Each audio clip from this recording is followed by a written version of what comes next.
नमस्कार साथियों। पत्थर जब तक पर्वत से जुड़ा रहता है तब तक वो सलामत रहता है। पत्ते अगर पेड़ से जुड़े रहते हैं तो वो सलामत रहते हैं। और विद्यार्थी अगर पढ़ाई से जुड़ा रहता है तो उसका कैरियर निश्चित रूप से बनता है, उसको सरकारी नौकरी मिलती है। आज हम मैथमेटिक्स पढ़ाने वाले हैं जो सभी एग्जाम्स में, सभी कंपटीशन एग्जाम में काम आने वाली है। आज का पहला प्रश्न है, समीकरण 2x प्लस y बराबर 5 में x बराबर 2 हो तो y का मान होगा। ऐसे सवालों में क्या करना है, जो इसने मान दे रखा है x का उसको समीकरण में रखना है, बाकी कुछ भी चेंज नहीं करना है। देखिए मेरा कार्य करके बताता हूँ, ये 2x का मान 2 दे रखा है तो मैंने क्या किया, x से ये 2 लिख लिया प्लस y बराबर 5। अब देखिए 2 दूनी 4 प्लस y बराबर 5।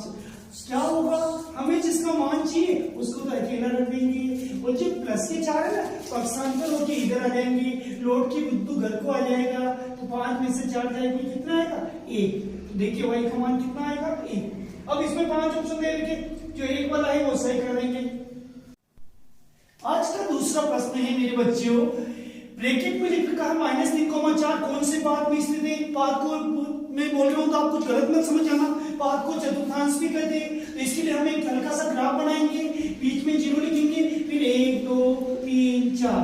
गिनती तो सबको आती है, मुझे भी आती है, आपको भी आती है। इधर -1 -2 -3 -4, उधर ऊपर 1 2 3 4, नीचे क्या होगा -1 -2 -3 -4। अब हमें क्या लिखना है, ये x हो गया और ये yx हो गया।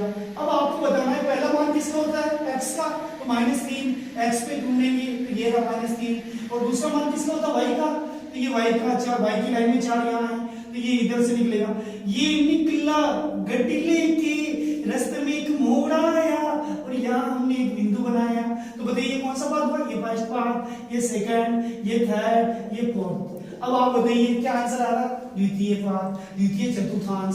पाद को हो या चतुर्थांश को हो, यानी इन दोनों बिंदुओं को ग्राफ में अंकित करना है और जहां पर ये बिंदु दोनों अंकित होकर आते हैं वो पाद कहलाता है। तो यहाँ से गिनती होती है फर्स्ट चतुर्थांश, सेकंड चतुर्थांश, तृतीय चतुर्थांश, चतुर्थ चतुर्थांश, यानी इसका आंसर हो गया द्वितीय पाद या द्वितीय चतुर्थांश। अगला प्रश्न है तीसरा, 42 डिग्री के पूरक कोण का मान क्या होगा। पूरक नाम आते ही आपके मन में 90 डिग्री आना चाहिए। जैसे गुलाब जामुन नाम आते मेरे मुंह में पानी आता है, ऐसे ही पूरक नाम आते 90 में से माइनस कर दो तो 90 में से 42 माइनस कर दो तो पूरक कोण का मान आ जाएगा। तो 90 में से 42 घटाना कितना आएगा 48 50। अगला प्रश्न चौथा, 97 के संपूरक कोण का मान होगा। संपूरक नाम आते ही आपके दिमाग में पूरा चंदा आ जाना चाहिए, यानी 180 डिग्री आ जाना चाहिए। 180 में से 97 माइनस करो कितना आएगा 83। फिर से बोल रहा हूँ, संपूरक कोण का मान पूछे तो जो दे रखा है उसको 180 में से माइनस कर देना। आप लोग कार्य में 180 में से 97 घटाना कितना आएगा 83। आज का पांचवा प्रश्न है, बिंदु 3,4 की y अक्ष से दूरी। अब देखिए साहब, इसमें पहला मान x का होता है, दूसरा y का होता है, लेकिन जब दूरी में पूछते हैं तो पहला मान y का हो जाता है।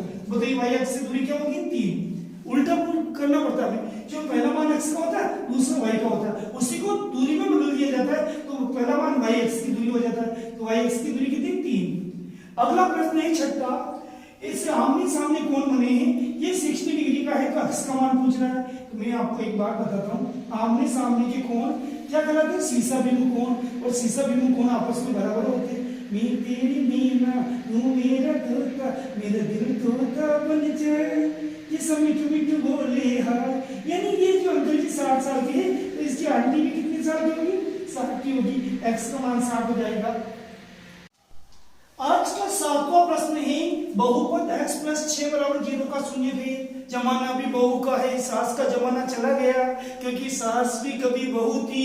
तो ये बहुपद वाला सवाल है, उसमें शून्य पूछ रहा है तो क्या करेंगे, x को अकेला रहने देंगे, प्लस का 6 इधर आएगा क्या हो जाएगा माइनस का, तो शून्य का आराम से आ गया।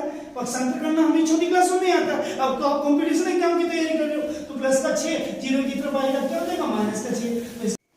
आज का आठवां प्रश्न सुनिए मेरे बेटो, एक त्रिभुज का आधार 10 सेमी तथा ऊंचाई भी 10 सेमी है, त्रिभुज का क्षेत्रफल ज्ञात करो।